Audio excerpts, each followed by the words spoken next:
విశాఖపట్నంలో CII partnership summit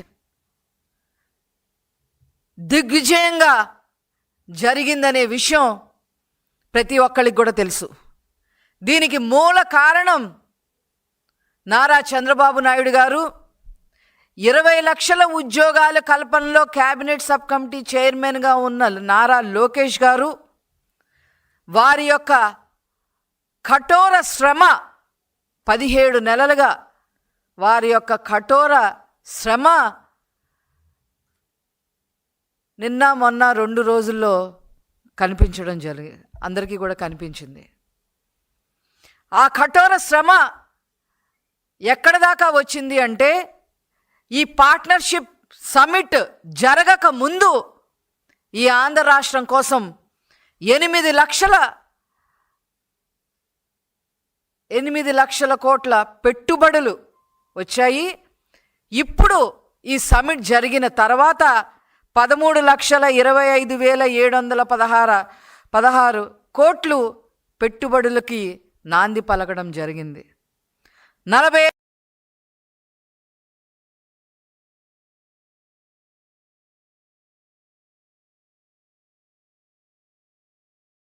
ఉద్యోగాలు కల్పించే విధంగా నిన్న మొన్న సమిట్ జరిగింది. దీనికి హర్షించాల్సింది పోయి ఒక జైలు పార్టీ, ఒక చెంచలగూడ జైలు పార్టీ, ఒక క్రిమినల్ పార్టీగా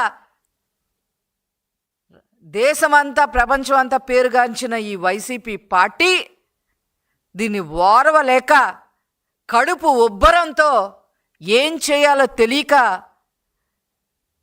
వాళ్ళ పాంప్లెట్ అయిన సాక్షి పేపర్లో ఇష్టం వచ్చినట్టుగా కారు కూతలు రాసి మళ్ళీ ఆ సంబంధిత మంత్రి, కోడిగుడ్డు మంత్రి అవాకులు చవాకులు పేలుతూ ఉన్నారు. ఇది కఠోర శ్రమ అని చెప్పి నేను ఎందుకు అన్నాను అని అంటే ప్రజలకు కూడా ఈ విషయం అందరికీ కూడా తెలియాలి. అంతకుముందు 2014-19 మధ్య అనేక పరిశ్రమలు రావడం జరిగింది. 5.5 లక్షల ఉద్యోగాలు యువతకి ప్రత్యక్షంగా నారా చంద్రబాబు నాయుడు గారు కల్పించడం జరిగింది. పరోక్షంగా ఇంకో 5 లక్షల ఉద్యోగాలు కూడా వచ్చాయి అని చెప్పి స్వయంగా ప్రతిపక్షంగా ఉన్న వైసీపీ ఆర్థిక మంత్రి బుగ్గన గారే అసెంబ్లీలో చెప్పడం జరిగింది. అందులో భాగంగానే మరి ఆనాడు నారా చంద్రబాబు నాయుడు గారు లూలు గ్రూప్ని తీసుకురావడం, టెంపుల్టన్ తీసుకురావడం,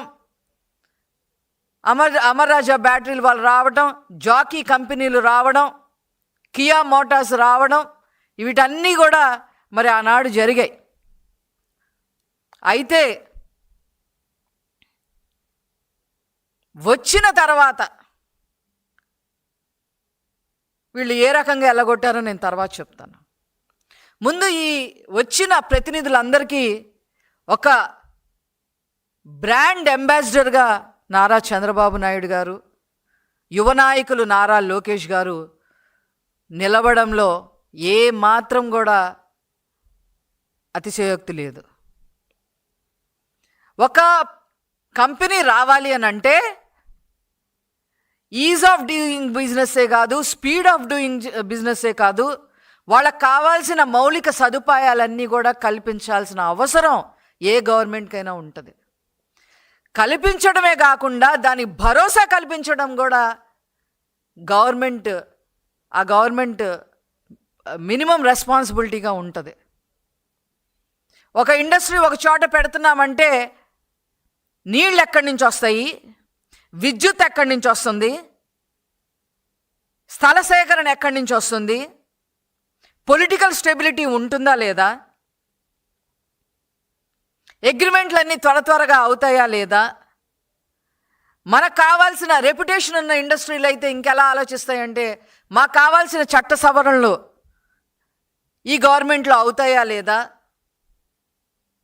క్లీన్గా ఈ గవర్నమెంట్ పనిచేస్తుందా లేదా, ఇది కమిషన్లు కక్కుర్తి పడే గవర్నమెంటా కాదా అనే ఆలోచన విధానం చేస్తా ఇన్ని రకాలుగా ఆలోచించడం జరుగుతుంది. అంతేకాకుండా అన్నిటికీ మించి ట్రాన్స్పోర్టేషన్ ఎలా ఉంది, ఏ రకంగా మనం వెళ్ళి రాగలుగుతాము, మన ఉత్పత్తి చేసే ఉత్పత్తుల్ని ఏ రకంగా మనం ట్రాన్స్పోర్టేషన్ చేయగలుగుతాము, దానికి వీలుగా ఉంటుందా లేదా అని కూడా ఆలోచిస్తూ ఉంటాం. అవన్నీ కూడా ప్రాక్టికల్గా కాగితం మీద కాకుండా ప్రత్యక్షంగా ఎలా ఇవ్వబోతున్నాము అని చెప్పి ఫిగర్స్తో సహా నారా చంద్రబాబు నాయుడు గారు, నారా లోకేష్ గారు తిరగని దేశం లేదు ఈ 17 నెలల్లో. అన్నిటికీ మించి పొలిటికల్ స్టెబిలిటీ.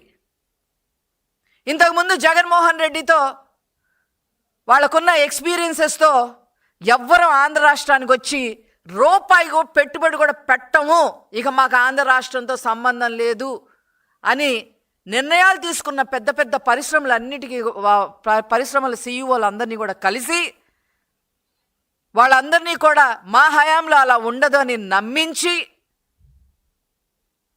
వచ్చే 30 సంవత్సరాలు మా గవర్నమెంటే ఉండబోతుంది అని కూడా మరి కూటమి ప్రభుత్వంలో ఉన్న నాయకులందరూ కూడా చెప్పటం వల్ల ఈరోజు నారా చంద్రబాబు నాయుడు గారిని, నారా లోకేష్ గారిని పర్సనల్గా నమ్మి, వారి ట్రాక్ రికార్డ్ని నమ్మి, పొలిటికల్ ట్రాక్ రికార్డ్ని, పర్సనల్ ట్రాక్ రికార్డ్ని కూడా నమ్మి ఈరోజు పెట్టుబడిదారులు వచ్చారు అని అంటే ఈరోజు అది ఆంధ్ర రాష్ట్రం ప్రజలు చేసుకున్న పుణ్యం ఇలాంటి నాయకులు మనకి దొరకటం అని చెప్పి ఈ సందర్భంగా నేను తెలియజేస్తా ఉన్నాను. ఈ కఠోర శ్రమలో ఇంతకుముందు 7 ఎయిర్పోర్ట్లు ఉంటే ఇంకో 7 ఎయిర్పోర్ట్లు ఎలా నిర్మించబోతున్నాము, ఎంతవరకు వచ్చినాయో చూపించడం జరిగింది. ఇంతకుముందు 4 పోర్ట్లు ఉంటే ఇంకో 4 పోర్ట్లు ఎలా వస్తున్నాయో మచిలీపట్నంలో కానీ, కృష్ణపట్నంలో కానీ, రామాయపట్నంలో కానీ, మళ్ళీ కాకినాడలో కానీ, ఇంతకుముందు ఉన్న 4 పోర్ట్లు మనకి Vizag port, Gangavaram port, Kakinada port అలా ఉండేవి, కృష్ణపట్నం పోర్టు. మళ్ళీ అదనంగా ఇప్పుడు మరి మచిలీపట్నంలో, రామాయపట్నంలో, శ్రీకాకుళంలో, మూలపట్నంలో, కాకినాడలో ఇలాగా ఎలా వస్తున్నాయి, ఎంతలోపు ఆ పోర్టుల్ని పూర్తి చేస్తామో అవన్నీ కూడా చెప్పటం వల్ల ఈరోజు ఈ పెట్టుబడులు వచ్చినాయి. అంతేకాకుండా రైల్వే జోన్ తీసుకురావటమే కాకుండా దానికి స్థలాన్ని కేటాయించి ఢిల్లీలో ఉన్న ఎంపీలందరినీ కూడగట్టి నారా చంద్రబాబు నాయుడు గారు, తెలుగుదేశం పార్టీ కూటమి ఎంపీలందరినీ కూడగట్టి నారా చంద్రబాబు నాయుడు గారు, నారా లోకేష్ గారు కూర్చొని 10,000 కోట్ల పైన శాంక్షన్ చేయించి రైల్వే జోన్కి ఈరోజు పెట్టుబడులు తీసుకురావడం జరిగింది. అట్లాగే నేషనల్ హైవేస్, ఎక్స్ప్రెస్ హైవేస్కి తమ వంతు కృషిగా దాదాపు ఆంధ్ర రాష్ట్రం వైపు వచ్చేవన్నీ 75,000 కోట్ల పైన అక్కడ శాంక్షన్ చేయించుకొని ఈరోజు మీరు చూస్తే వైజాగ్ నుంచి రాయపూర్ కనుక వెళ్తే ఎక్స్ప్రెస్ హైవే 3.5 గంటల్లో వెళ్ళిపోయే పరిస్థితి. Amaravati outer ring road, Amaravati to Hyderabad express highway, Amaravati to Bengaluru express highway, ఇలా రోడ్స్ కూడా ఏమేమి వెయ్యబోతున్నాము, దానికి ఎంత శాంక్షన్ అయింది, అది ఎప్పట్లోగా పూర్తవుతుంది అని చెప్పి క్లియర్గా గణాంకాలతో సహా, డేట్స్తో సహా, ఎంత ఖర్చు అవుతుంది, ఏ డేట్లలో ఖర్చు అవుతుంది అనేవి కూడా అన్నీ చెప్పటం వల్ల ఈరోజు ఈ పెట్టుబడులు వచ్చాయనే విషయాన్ని గమనించుకోవాలి. అలాగే నీళ్లు, పోలవరం ప్రాజెక్టు కంప్లీట్ అయిపోతే 20 TMC ఆఫ్ వాటర్ ఉత్తరాంధ్రకు వస్తాయి. అదేవిధంగా ఇంతకుముందు పట్టుసీమ ప్రాజెక్టు వేయటం కానీ, నదులను సంధానం చేయబోతున్న విషయం కానీ, ఈ ప్రాజెక్టులన్నీ పూర్తి ఎలా చేస్తున్నాము, ఎలా ఈ ఈకోసిస్టమ్ని క్రియేట్ చేశాము, ఇలా నీళ్ళు ఎలా వస్తాయి మీ ఇండస్ట్రీకి అని క్లియర్గా గ్రౌండ్ లెవెల్లో అన్నీ ఎక్స్ప్లెయిన్ చేసి చూపించి ఈరోజు పెట్టుబడులు తీసుకురావడం జరిగింది. అదేవిధంగా ల్యాండ్ అవైలబిలిటీ, వాళ్ళకి అనుకూలంగా ఉన్న చోట, ఎవరికి అభ్యంతరం లేని చోట ఆ ల్యాండ్ అవైలబిలిటీ ఇవ్వటంతో పాటు వాళ్ళకి కావాల్సిన విధంగా అన్నీ కూడా శాంక్షన్ చేస్తూ ఈరోజు ముందుకెళ్ళే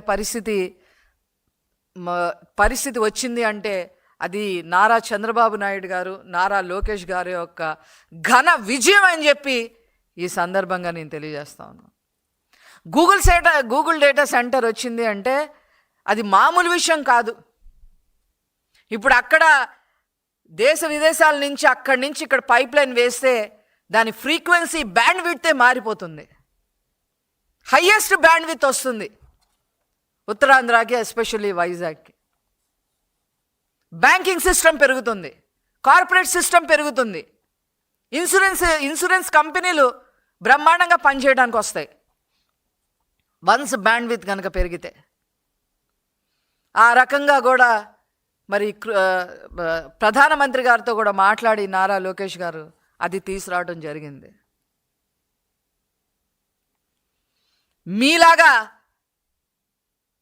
మీలాగా అంటే వైసీపీ లాగా ఇదేదో కదిరిలో గొడ్డల పరిశ్రమ పెట్టడం, పులివెందుల్లో బాంబుల పరిశ్రమ పెట్టడం, రాయలసీమను అంతా నాశనం చేసేలాగా కియా అనుబంధ సంస్థలైన 18 సంస్థలను ఎల్లగొట్టడం, అమర్ రాజా బ్యాటరీస్ వాళ్ళని ఏడిపించి వాళ్ళని అగ్రిమెంట్లు చేయకుండా, ఏమీ చేయకుండా వాళ్ళని అన్ని రకాలుగా హింస పెట్టి వాళ్ళని ఎల్లగొట్టేలాగా చేయడం, జాకీ కంపెనీలు ఎల్లగొట్టేలాగా చేయడం మా గవర్నమెంట్కి, మా నారా చంద్రబాబు నాయుడు గారికి, లోకేష్ గారికి చేత కాదు. ఈరోజు కర్నూలు, రాయలసీమలో డ్రోన్ మ్యానుఫ్యాక్చరింగ్ యూనిట్ రాబోతుంది. ఆల్రెడీ అక్కడ కియా ఉంది, సోలార్ విండ్ కాన్సన్ట్రేషన్ ఉంది, సీడ్ పరిశ్రమలు ఉన్నాయి.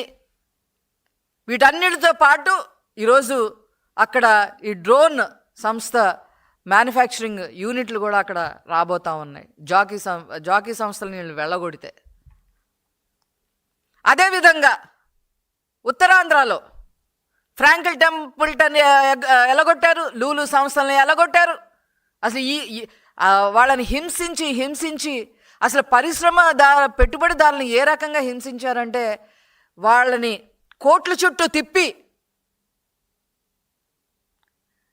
వాళ్ళని బెదిరించి అదిరించి వాళ్ళ చివరికి వాళ్ళ కోర్టులకు వెళ్ళి మళ్ళీ ఈ పీపీఏలు రద్దు చేస్తే ఆ రద్దు చేసిన దానికి ఫైన్ మా గవర్నమెంట్ 10,000 కోట్ల రూపాయల వరకు చెల్లించాల్సిన పరిస్థితి తీసుకొచ్చింది వైసీపీ. మీకు పరిశ్రమ అనే మాట అనే అర్హత కూడా లేదు. యువతనంతా వైసీపీ హయాంలో డ్రగ్స్కి, గాంజాకి అలవాటు చేసి 4,100 మంది ఆత్మహత్య చేసుకునేలాగా చేశారు యువత ఉద్యోగాలు రాకుండా ఉండటానికి.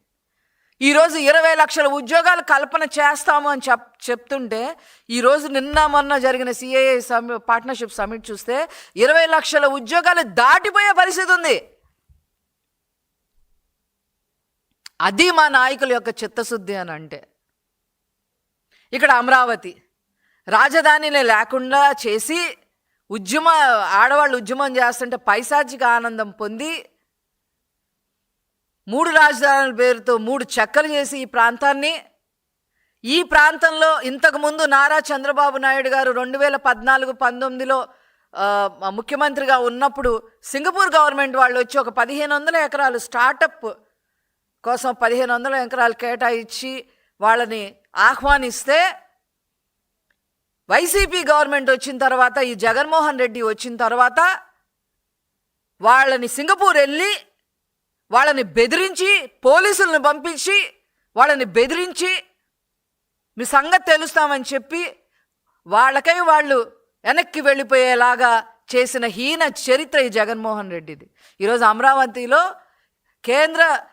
కేంద్రానికి సంబంధించిన సంస్థలు ఒక 100 వస్తే ఇన్ని యూనివర్సిటీలు నారా చంద్రబాబు నాయుడు గారి చొరవతో SRMT దగ్గర నుంచి ఇన్ని యూనివర్సిటీలు రావడమే కాకుండా ఈరోజు క్వాంటమ్ వ్యాలీ వస్తుంది.